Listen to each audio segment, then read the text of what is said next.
سعودی عرب اور بعض اوقات ہمارے اپنے وطن عزیز میں بھی ایسے واقعات رونما ہوتے ہیں جہاں ایک نوعمر کم عمر بچی کی شادی ایک ادھیڑ عمر شخص سے کر دی جاتی ہے، اور جب ایسا ہوتا ہے تو ہمارے اپنے ملک کے لبرلز، مسلمانوں میں موجود لبرلز، فیمنسٹس اور غیر مسلمین میں ملحدین، مستشرقین، ایکس مسلمز، اپولوجسٹس اس پہ بہت بولتے ہیں اور بہت لیدے ہوتی ہے، اور ایک طوفان بدتمیزی کھڑا کیا جاتا ہے، اور اس کی جو بنیاد میں جو چیز ہے اصل، جس کو بار بار سائٹ کیا جاتا ہے، جس کو بار بار موضوع سخن بنایا جاتا ہے، وہ ہے نبی کریم صلی اللہ علیہ وسلم کی حضرت عائشہ رضی اللہ تعالی عنہ سے کم عمری میں شادی۔ تو اس حوالے سے میری یوتھ کے ذہنوں میں بھی بے شمار کویسچنز آتے ہیں، اور بلکہ ایک طبقہ تو ایسا ہے میری یوتھ کا جو کہ اس بات کو ہی نہیں مانتے کہ حضرت عائشہ رضی اللہ تعالی عنہ کی عمر 6 سال تھی جب ان کی شادی ہوئی نبی کریم صلی اللہ علیہ وسلم سے، اور 9 سال تھی جب ان کی رخصتی ہوئی۔ اور پھر وہ یہ بھی نہیں مانتے کہ جو فقہاء کا جو نظریہ ہے کہ کم عمر کی لڑکی کی شادی کی اجازت قرآن میں ہے یا حدیث میں ہے۔ تو یہ سب کیا ہے، یہ کنفیوژن کیسی ہے، اس کے اوپر ذرا بات کرنا ہے۔ تھوڑا نازک موضوع ہے اور بڑا کیئرفلی ہمیں ٹریڈ کرنا پڑے گا if we really want to understand what this is all about، کیونکہ صرف آیات کے ترجمے کو پڑھ لینا یا احادیث مبارکہ کو نکال لینا اور ان کے تراجم دیکھ لینا یہ کافی نہیں ہے، اس میں گہرائی ہونی چاہیے، تفقہ ہونا چاہیے معاملات کے اندر، عمق ہونا چاہیے آپ کی فکر میں۔ اور تھوڑا سا میں آپ کو کوشش کروں گا کہ اس سلسلے میں ایک آدھ بات بتا سکوں جتنی میری فہم رسا ہے۔ میں بڑا کم فہم اور کم علم ایک ادنا سا طالب علم ہوں، لیکن یہ موضوع ایسا ہے جو کہ اسپیشلی میری یوتھ کے لیے بڑا امپورٹنٹ ہے آج کل۔ تو جوائن کریں مجھے، لیٹس لک ایٹ دس۔ آپ اگر ایک پیرنٹ ہیں تو اپنے بچوں کے ساتھ اس موضوع پہ بات کرنے کے لیے میری ان باتوں کو آج سنیے گا کائنڈلی، اور اگر آپ ایک ینگ اسٹوڈنٹ ہیں تو بیٹے آپ کائنڈلی ضرور سنیں اس چیز کو تاکہ آپ کے ذہن میں یہ بات واضح ہو سکے۔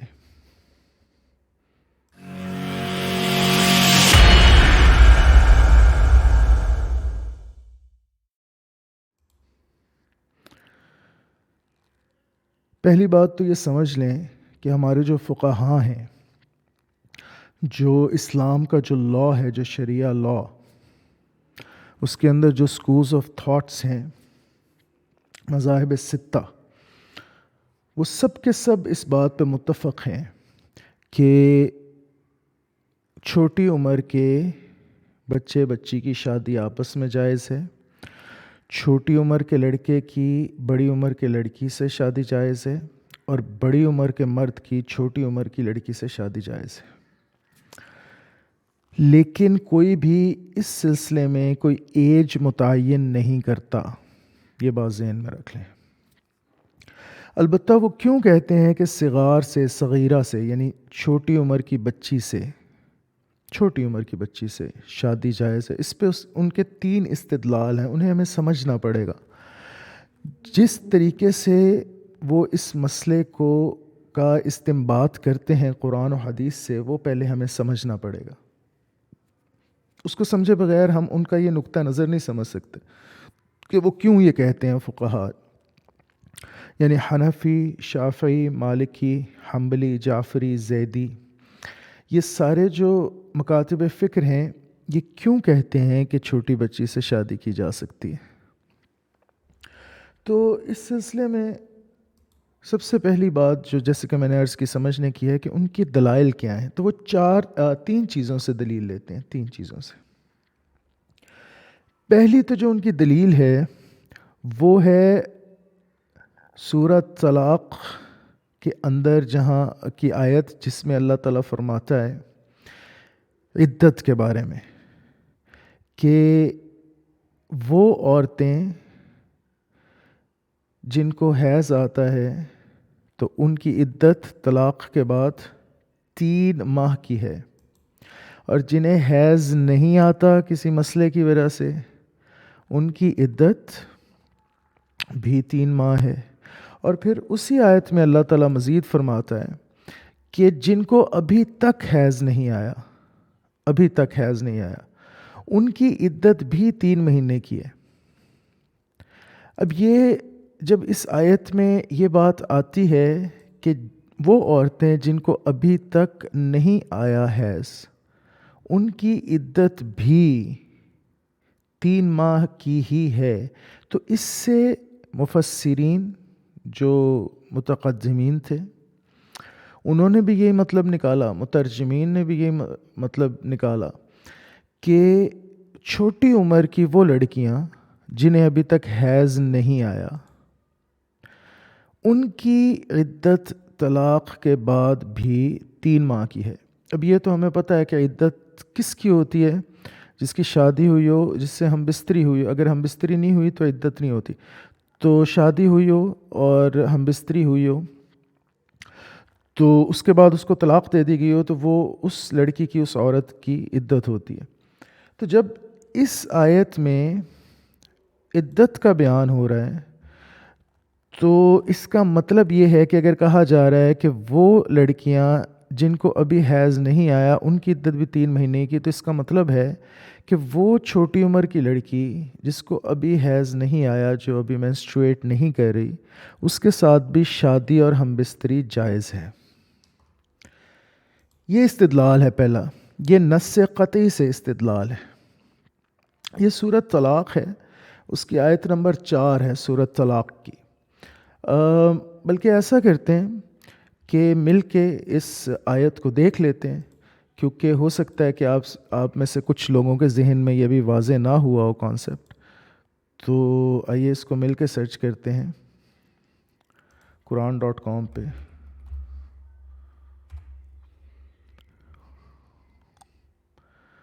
سورۃ طلاق،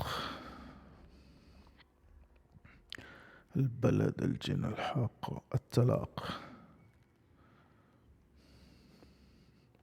یہ آیت ہے سورۃ طلاق کی آیت نمبر 4۔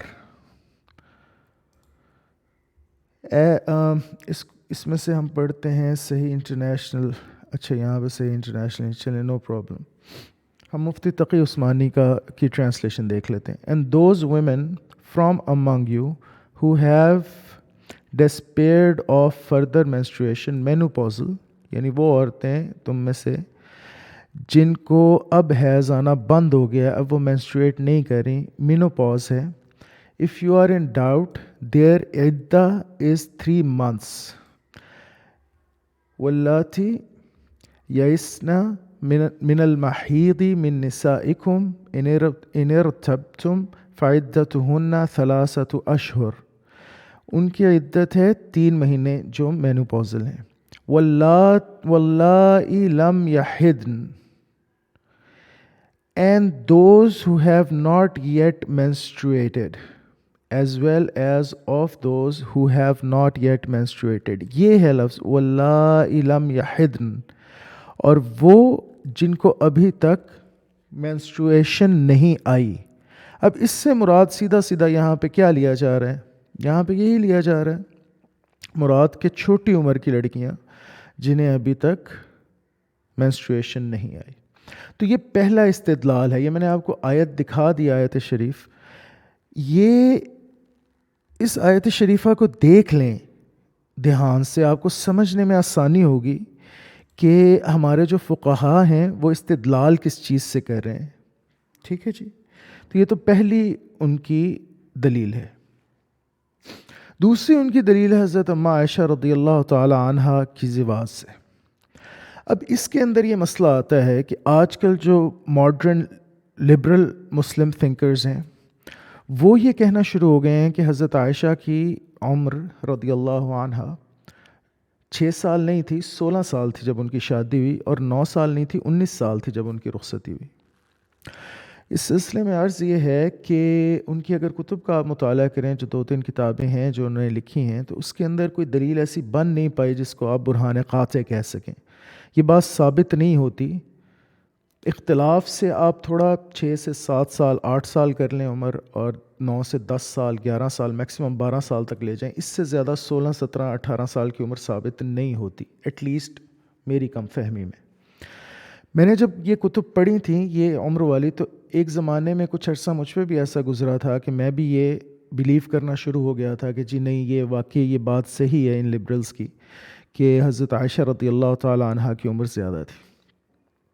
لیکن بعد میں پھر مزید مطالعے سے اور مزید لوگوں سے، علماء سے بات چیت سے یہ بات واضح ہوئی کہ ایسا نہیں ہے. اور ہمارے پاس بہت اوور ویلمنگ ایویڈنس ہے. حضرت عائشہ رضی اللہ تعالی عنہا کی اپنی صحیح احادیث ہیں جس میں آپ فرماتی ہیں کہ میری جب شادی ہوئی تو میری عمر 6 سال تھی، اور میں جب رسول اللہ صلی اللہ علیہ وسلم نے مجھ سے کانسیمیٹ کیا تو عمر 9 سال تھی.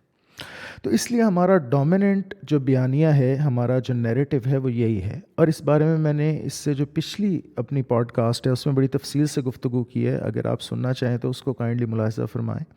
اس میں آپ کے کافی شبہات کا انشاءاللہ ازالہ ہو جائے گا. اور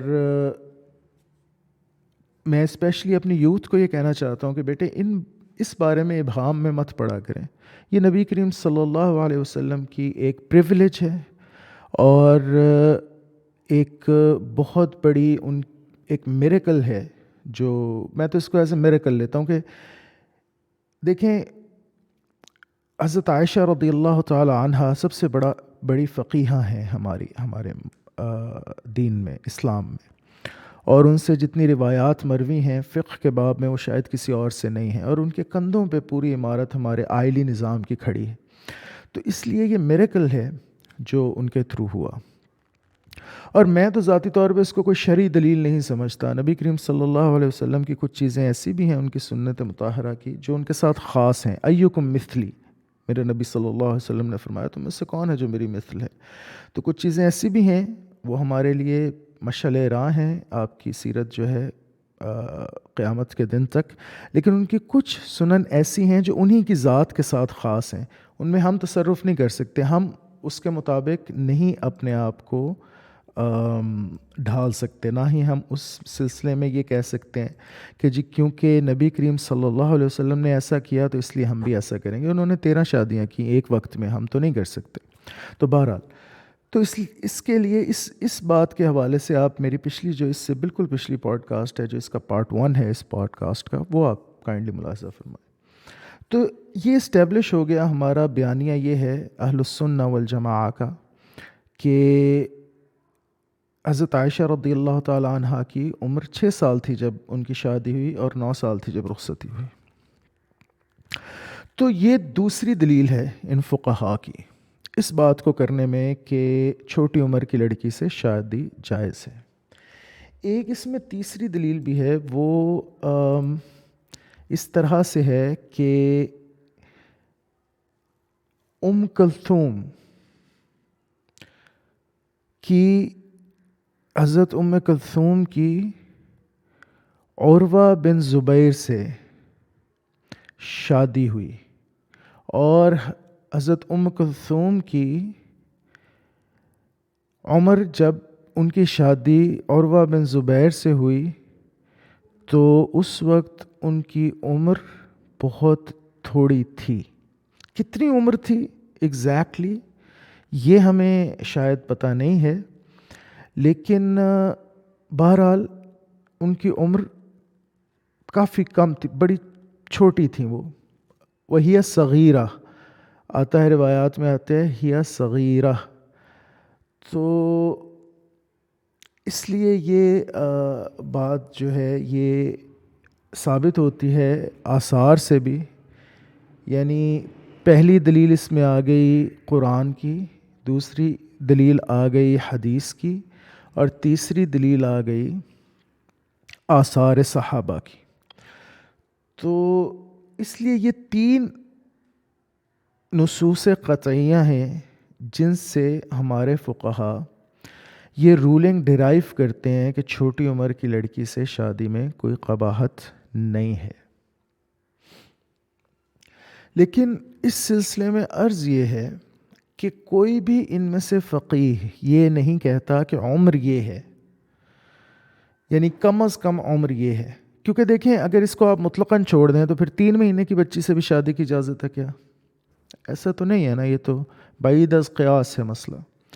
تو بہرحال جو وہ جب حکم لگاتے ہیں تو اس میں یہ ضرور دیکھتے ہیں کہ مینسٹرویشن کے قریب قریب ہو تو پھر ہی شادی کی اجازت وہ دیتے ہیں، مینسٹرویٹ کر رہی ہو لڑکی۔ اور سن بلوغت، یعنی اگر مینسٹرویٹ کر رہی ہے لڑکی کو حیض آ گیا تو وہ سن بلوغت کو پہنچ گئی ہے۔ تو اس لیے یہ اتنا سیدھا بالکل الزام نہیں لگا سکتے ہم فقہا پہ کہ بھئی انہوں نے دیکھیں پیڈوفیلیا کی اجازت دی ہے۔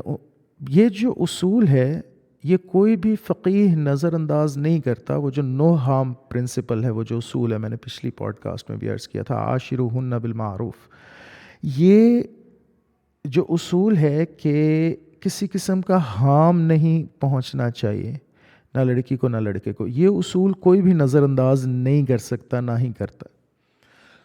تو اس لیے اگر وہ صغیرہ کا لفظ ذکر بھی کرتے ہیں تو اس سے مراد لیتے ہیں مینسٹرویٹنگ لڑکی، وہ لڑکی جس کو حیض آنا شروع ہو گیا۔ پھر اس میں ایک اور بات بھی ہے، آج کے زمانے میں شیخ وہب الزحیلی ایک بہت بڑا نام ہے، بہت بڑا نام ہے، میں یہاں پہ آپ کے لیے سرچ کرتا ہوں۔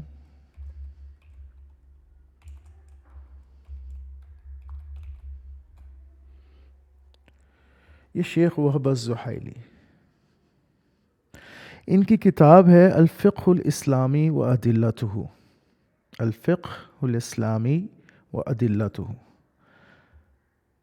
یہ الفقہ الاسلامی و ادلتہ، یہاں پہ بھی ان کی بکس میں شاید آ جائیں، یہ Islamic jurisprudence and its proofs. یہ اب تو پرانی ہو چکی ہے کتاب، آج سے 20-22 سال پہلے یہ پرنٹ ہوئی تھی، پبلش ہوئی تھی، اور اب تو اس کے تراجم بھی مارکیٹ میں اویلیبل ہیں۔ انگلش ترجمہ میں آپ کو ریکمینڈ کروں گا، اگر آپ عربی نہیں پڑھ سکتے، اگر عربی پڑھ سکتے ہیں تو لازماً پڑھیں اس کو، ایک دفعہ خریدیں اور پڑھیں یا ڈاؤن لوڈ کریں ویب سے اور پڑھیں۔ اگر نہیں تو انگلش کا ترجمہ پڑھیں، اردو کا مت پڑھیں، اردو کا ترجمہ میں ریکمینڈ نہیں کرتا، ویسے اردو میں ترجمہ ہو چکا ہے، اور اگر اردو ہی آتی ہے، عربی اور انگلش نہیں آتی لینگویجز، تو پھر وہ بھی پڑھا جا سکتا ہے، لیکن اس کو ایک دفعہ دیکھیں، پڑھیں ضرور۔ وہ لوگ جو تقلید پہ اعتراض کرتے ہیں اور جو یہ اعتراض کرتے ہیں کہ جی فقہا کے جو مذاہب ہیں، اسپیشلی امام حنیفہ کا مذہب جو ہے،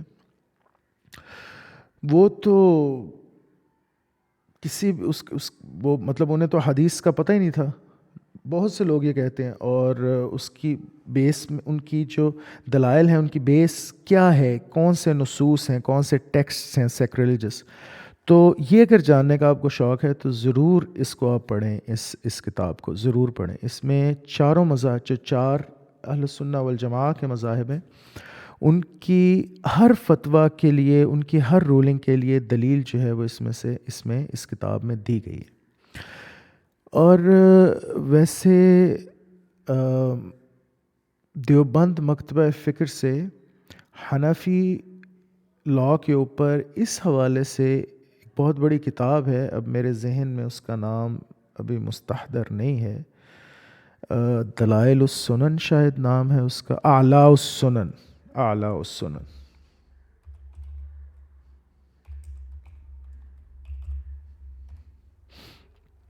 اعلاء السنن یہ کتاب ہے جو حنفی فقہ میں جو بھی رولنگز ہیں، جو بھی حنفی فقہ کے اصول ہیں، قواعد ہیں، جو حنفی فقہ میں جتنی بھی رولنگز ہیں، ان سب کے ادلہ اس میں جمع کیے گئے۔ اسی طریقے سے، اور یہ بہت زبردست کتاب ہے، بہت، مطلب اس کی اسٹڈی کریں، آپ کو مزہ آئے گا، آپ کو پتہ چلے گا کہ ایکیڈیمیا میں تفقہ کس کا نام ہوتا ہے۔ تو بہرحال ان لوگوں کے لیے خصوصی طور پہ جو اعتراض کرتے ہیں جی پتہ نہیں امام حنیفہ نے حدیث بھی نہیں سنان دیا، تو بہرحال یہ تو اپنی کم علمی ہے اور کم فہمی ہے۔ میں مقلد نہیں ہوں، میں حنفی تھا ایک زمانے میں لیکن اب نہیں ہوں، لیکن اس کا یہ مطلب نہیں ہے کہ حضرت امام ابو حنیفۃ النعمان رضی اللہ تعالیٰ عنہ کے تفقہ میں اور ان کی ایکیڈیمک ریچ میں مجھے کسی قسم کا کوئی شبہ ہے۔ اچھا، ایک کتاب اور ہے اور اس کا نام ہے منہاج السوی۔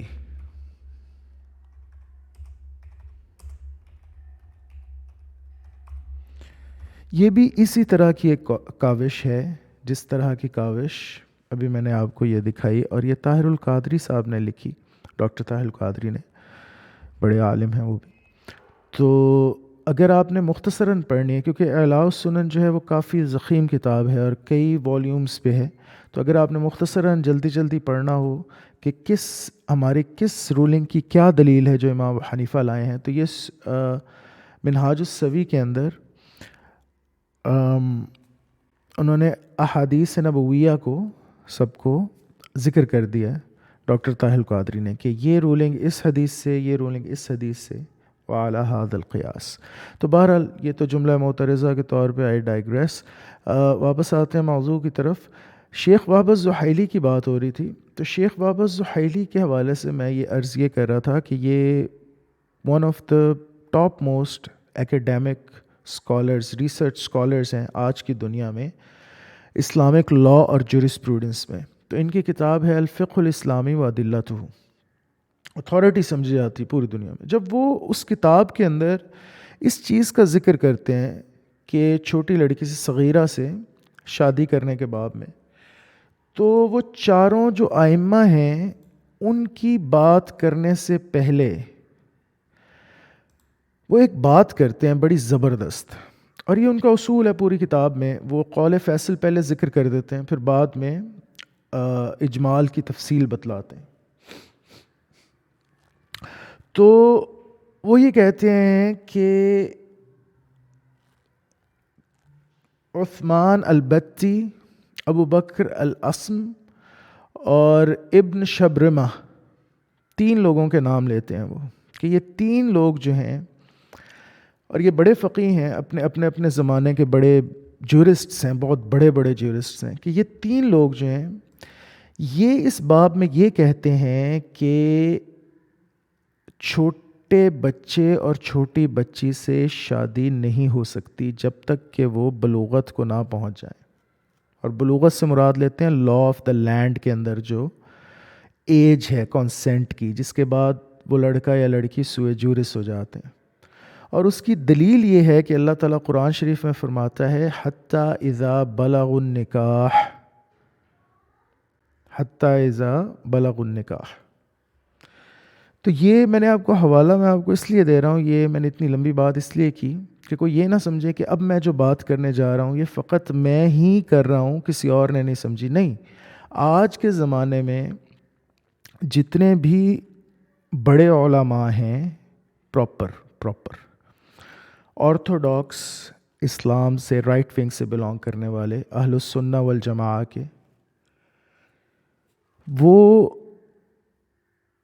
اس بات پر متفق ہیں کہ آج کے زمانے میں جو لا آف دا لینڈ ہے وہ فالو ہوگا شادی کی عمر کے سلسلے میں، میریبل ایج کے سلسلے میں، میریجیبل ایج کے سلسلے میں۔ یعنی وہ آپ اسلام لڑکے اور لڑکی کو اس وقت نکاح کی اجازت دے گا جب وہ جس ملک میں رہائش پذیر ہیں اس ملک کے لاز کے مطابق بالغ ہو جائیں۔ اگر کسی ملک میں 18 سال عمر ہے تو 18 سال کے ہو جائیں، کسی ملک میں 16 سال عمر ہے تو 16 سال کے ہو جائیں۔ اس سے پہلے اسلام بھی نکاح کی اجازت نہیں دے گا۔ اور اس کی دلیل کہاں سے لاتے ہیں وہ؟ اس کی دلیل کہاں سے لاتے ہیں؟ اب یہ بڑی اہم بات ہے، اس بات کو آپ دیکھ لیجئے گا۔ یہ ہے سورہ نساء کی آیت، شروع کی آیتوں میں سے ایک آیت ہے۔ تو ہم سورہ نساء کو دیکھ لیتے ہیں۔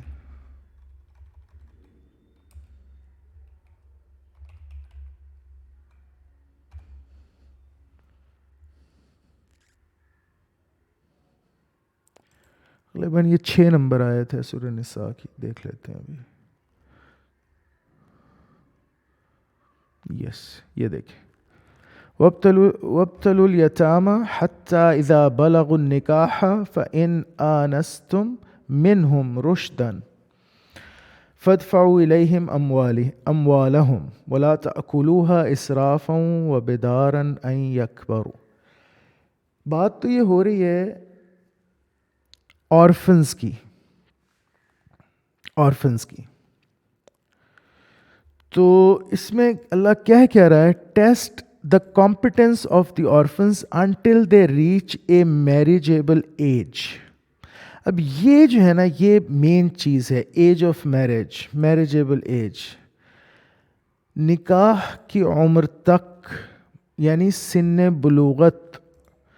یہ ٹرم قرآن بیان کر رہا ہے. اگر ہم اس سے پہلے والی جو آیت میں نے آپ کو دکھائی، اور یہ بحث آپ کو تفصیل سے مل جائے گی، اگین میں آپ کو ریفر کروں گا کہ آپ شیخ وہب الزحیلی کی کتاب پڑھ لیں، اور اس میں آپ کے کافی جو ہیں یہ کویسچنز وہ آنسر کرے گی. اب بحث مسئلہ اصل میں یہ ہے کہ اگر ہم اس سے پہلے والی آیت کے اندر وہ جو لفظ تھا لم یحدن، جو ابھی تک جن کو حیض نہیں آیا، اگر اس کا یہی ترجمہ کریں کہ چھوٹے عمر کی وہ لڑکیاں جن کو ابھی تک نہیں آیا حیض، تو پھر اس آیت کے اندر اذا بلغ النکاح کا کیا مطلب ہے؟ یہ کویسچن ہے.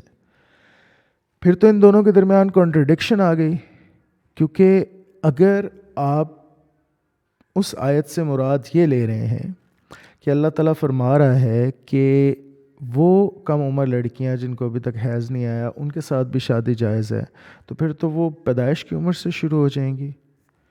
وہ حد تو پیدائش کی عمر سے شروع ہو گئی. 6 جو روز کی لڑکی ہے، 6 دن کی، 10 دن کی، ماہ کی، 2 ماہ کی، 3 ماہ کی، 1 سال کی لڑکی، 1 سال کی بچی، ان سب پہ وہ ہوئی. تو پھر اذا بلغ النکاح کا کیا مطلب ہوا؟ پھر تو ان دونوں کے درمیان کانٹرڈکشن آ گئی، ان دونوں آیات کے درمیان، کہ ایک طرف اللہ تعالیٰ کہہ رہا ہے اذا بلغ النکاح، یعنی نکاح تک بلوغت کی ایک عمر ہے، اور ایک طرف اللہ تعالیٰ کہہ رہا ہے کہ نکاح تک بلوغت کی کوئی عمر ہی نہیں ہے. تو اب یہاں پہ آ کے جو ہے نا یہ بحث منتج ہوتی ہے. تو آج کل جتنے بھی ماڈرن اسکالرس ہیں، اور یہ اس وجہ سے نہیں کہ کوئی باہر کے لوگ ہم پہ اعتراض کر رہے ہیں، کوئی غیر مسلمین ہم پہ اعتراض کر رہے ہیں تو ہمیں یہ ضرورت پیش آئی ہے، یہ بحثیں ہمارے اپنے ایکیڈیمیا کے اندر ہوتی رہی ہیں اور ہمیشہ سے ہو رہی ہیں. تو اس کے اندر قول فیصل یہ ہے، سمجھنے کی بات یہ ہے، آج کی ماڈرن انٹرپریٹیشن یہ ہے اس آیت کی جو میں نے اس سے پہلے آپ کو دکھائی، کہ جب اللہ تعالیٰ فرماتا ہے اور وہ جن کو ابھی تک مینسٹرویشن نہیں آئی، تو بیسیکلی اللہ تعالیٰ اس میڈیکل کمپلیکیشن کی بات کہہ رہا ہے جس میں ایک لڑکی سن بلوغت کو پہنچ بھی جاتی ہے، لم یحدن، they have not yet menstruated، کہ وہ لڑکی جو کہ سن بلوغت کو تو پہنچ چکی ہے لیکن اس کو میڈیکل کمپلیکیشن کی وجہ سے ابھی تک حیض نہیں آیا. اسے اومینوریا کہتے ہیں. اومینوریا یہ ایک میڈیکل ایک بیماری ہے، یہ کہ جس میں، اور یہ ہوتی ہے بہت سے لوگوں کو، بہت سی بچیوں کو ہوتی ہے کہ 15 سال، 16 سال، 18 سال کی عمر ہو گئی. بعض اوقات تو یہ اس وجہ سے ہوتی ہے، لڑکی جو 11، 12، 13 سال کی لڑکی جس کو مینسٹریشن آ رہی ہو، بعض اوقات اس وجہ سے ہوتی ہے کہ وہ جو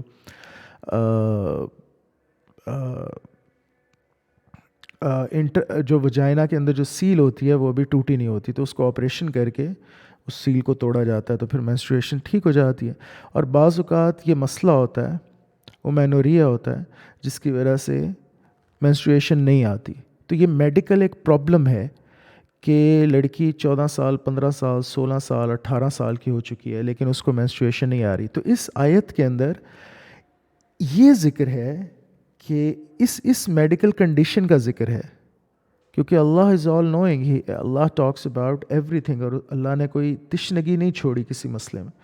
تو اللہ نے اس میڈیکل کنڈیشن کی بھی بات کی کہ وہ لڑکیاں جو بلوغت تک تو پہنچ چکی ہوں لیکن جن کو ابھی مینسٹریشن نہ آئی ہو میڈیکل ریزنز کی وجہ سے، ان کی بھی عدت 3 سال ہے. اگر ان کی شادی ہو گئی اور ان کے ساتھ ہم بستری ہو گئی، کنسومیٹ ہو گئی شادی، تو اس کے بعد طلاق اگر ہو گئی تو ان کی بھی 3 ماہ ہی ہے عدت، 3 ماہ کی عدت ہے. تو بہرحال پھر طہر کی ہے یا حیض کی ہے، ثلاثت قروء سے کیا مراد ہے، اس کی بھی ایک لمبی بحث ہے. بہرحال ثلاثت اشہر آسان الفاظ میں کہ 3 ماہ کی عدت ہے. اللہ تعالیٰ 3 طرح کی لڑکیوں خواتین کا لڑکیوں کا ذکر فرما رہا ہے. ایک وہ جو مینوپوزل ہیں، جن کو نہیں آئی، جن کو اب عمر اتنی ہو گئی ہے کہ اب مینسٹریشن نہیں آتی. وہ جن کو مینسٹریشن نہیں آئی، وہ حالانکہ عمر ان کی ہو گئی ہے، بڑی وہ ہو گئی ہیں، بلوغت سن بلوغت کو ریچ کر گئی ہیں، لیکن انہیں ابھی مینسٹریشن نہیں آئی because of a medical issue, because of a medical problem. اور پھر وہ خواتین ظاہر ہے جو کہ نارمل ہیں، جن کو مینسٹریشن آ رہی. تو تینوں کے لیے عدت ایک ہی ہے. یہ اللہ تعالیٰ بیان کر رہا ہے اس آیت میں. اب جب یہ آیت ہم نے سمجھ لی تو ابہام دور ہو گیا. اب جو نبی کریم صلی اللہ علیہ وسلم کی جو شادی ہے حضرت اماں عائشہ رضی اللہ تعالیٰ عنہ سے، وہ ہمارے لیے شرعی دلیل نہیں رہی، وہ ہمارے لیے شرعی دلیل نہیں ہے بالکل بھی. شرعی دلیل وہ اس وقت ہوتی جب ہمیں کسی نص قطعی سے واضح طور پہ اور بغیر کسی شک و شبہے کے یہ بات پتہ چلتی کہ چھوٹی عمر کی لڑکی سے شادی کی جا سکتی ہے. اب ایسا کچھ نہیں رہا. اب یہ جب بات ہوئی ہے کہ جب وہ ریچ کریں میریجیبل ایج کو، تو میریجیبل ایج پھر کیا ہوگی؟ میریجیبل ایج ہوگی لا آف دا لینڈ کے مطابق، حتیٰ اذا بلغ النکاح، جب وہ پہنچ جائیں میریجیبل ایج کو. تو یہ تو پہلی بات اس ضمن میں آپ نے سمجھ لی ماڈرن انٹرپریٹیشن کے حوالے سے.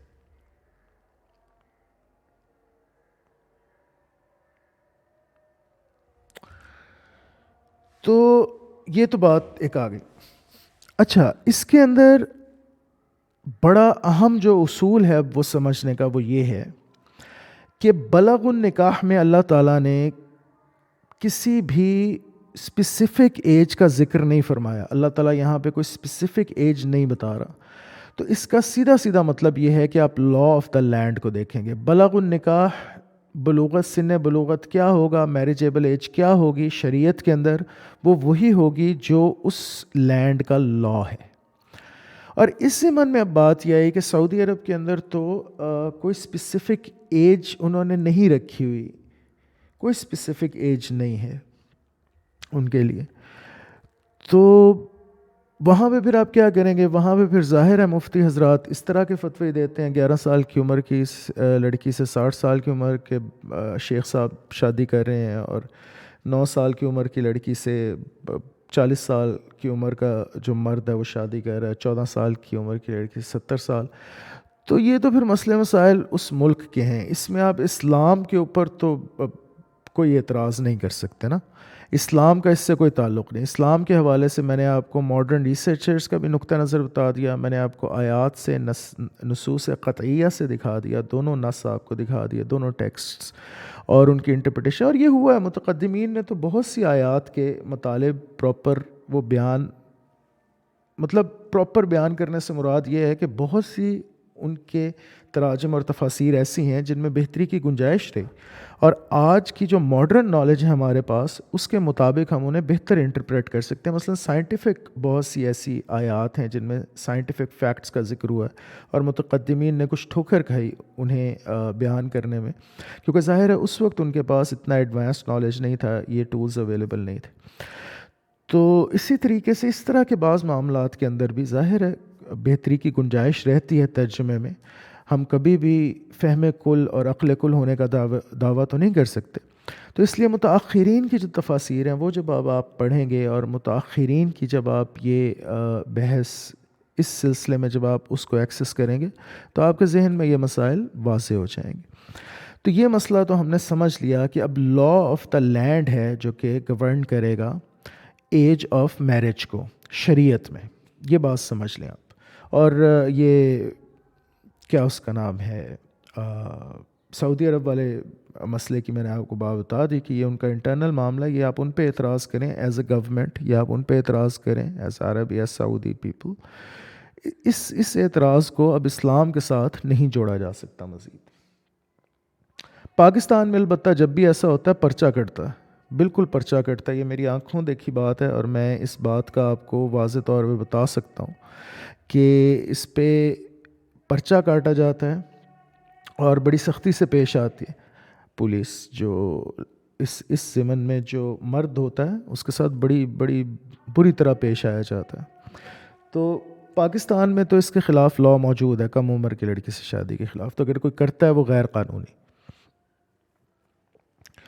اچھا، اب ایک بات یہاں پہ ضمناً اور عرض کر دوں، اور یہ بھی بڑی امپورٹنٹ بات ہے. اگر ہم بالفرض مان لیں، کوئی کہنے کو یہ کہہ سکتے ہیں نہیں جی ہم تو فقہا کے پیچھے چلیں گے، جو متقدمین فقہا کہہ گئے ہم تو مقلد ہیں، آنکھیں بند کر کے تقلید کرنے والے ہیں، چاہے ادھر سے ادھر ہو جائے دنیا، ہم نے ان کے پیچھے چلنا ہے. ہم نے کسی نئے بندے کی بات، نئے مجتہد کو ہم مان نہیں سکتے، ان کے بعد کوئی مجتہد پیدا ہی نہیں ہو سکتا. تو ٹھیک ہے، آپ کی بھی بات مان لیتے ہیں، آپ ٹھیک ہے آپ مقلد رہیں. لیکن پھر اس کے اندر دیکھنے کی اور سوچنے اور سمجھنے کی بات یہ آ جائے گی کہ یہ جو ساری میں نے پہلے بحث کی، اس کے اندر پرمیسیبلٹی ہے، اجازت ہے، حکم نہیں ہے. حکم نہیں ہے. یہ جو پرمیسیبلٹی ہے اس کے اندر پھر اب پریزنٹزم کا لا اپلائی ہوگا. پرانے زمانے کے حوالے سے اللہ نے اجازت دی تھی کہ آپ اس زمانے کے حوالے سے چھوٹی عمر کی لڑکی سے نکاح کر لیں. اس زمانے کے اندر اس زمانے کے قوانین کے مطابق آپ کریں گے. مطلب آپ بڑے بیوقوف ہوں گے اگر آپ ایک 6 سال کی لڑکی کی عمر کی لڑکی کا رشتہ مانگنے چاہیں گے کہیں، تو مطلب اچھے خاصے بیوقوف ہوں گے آپ. تو permissibility does not necessitate فردیت. جو پرمیسیبلٹی ہے، اباحت، وہ فرضیت کو لازم نہیں کرتی. ایک چیز ہے وہ پرمیسیبل ہے، یعنی اس کی اجازت ہے، وہ مباح ہے، تو اس سے یہ مراد نہیں کہ وہ فرض ہو گئی آپ کے اوپر.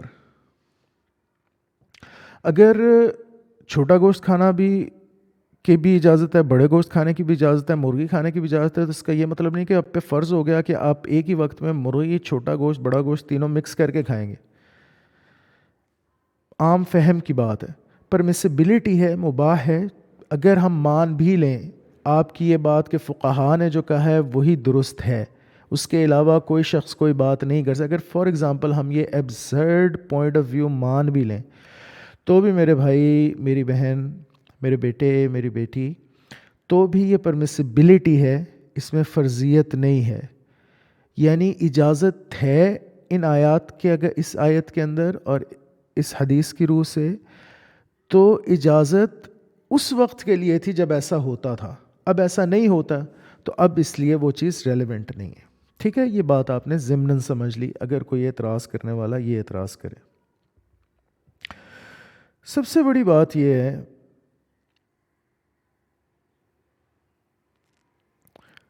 کہ نو ہارم پرنسپل کو ہمیں ہر ڈائمینشن میں، اس مسئلے کی ہر جہت میں نو ہارم پرنسپل کو ہمیں مد نظر رکھنا پڑے گا. عاشروہن بالمعروف، اور ان کے ساتھ بہترین سلوک کرو. کلکم راعن وکلکم مسئول عن رعیتہ، او کما قال علیہ الصلوۃ والسلام. تو عاشروہن بالمعروف یعنی نو ہارم پرنسپل کو بہرحال اس مسئلے کی ہر جہت میں ہمیں ذہن میں رکھنا پڑے گا. اس کے بغیر اس مسئلے میں کوئی بات نہیں. اس مسئلے میں کیا، اسلام کے کسی بھی مسئلے میں کوئی بات نہیں ہو سکتی.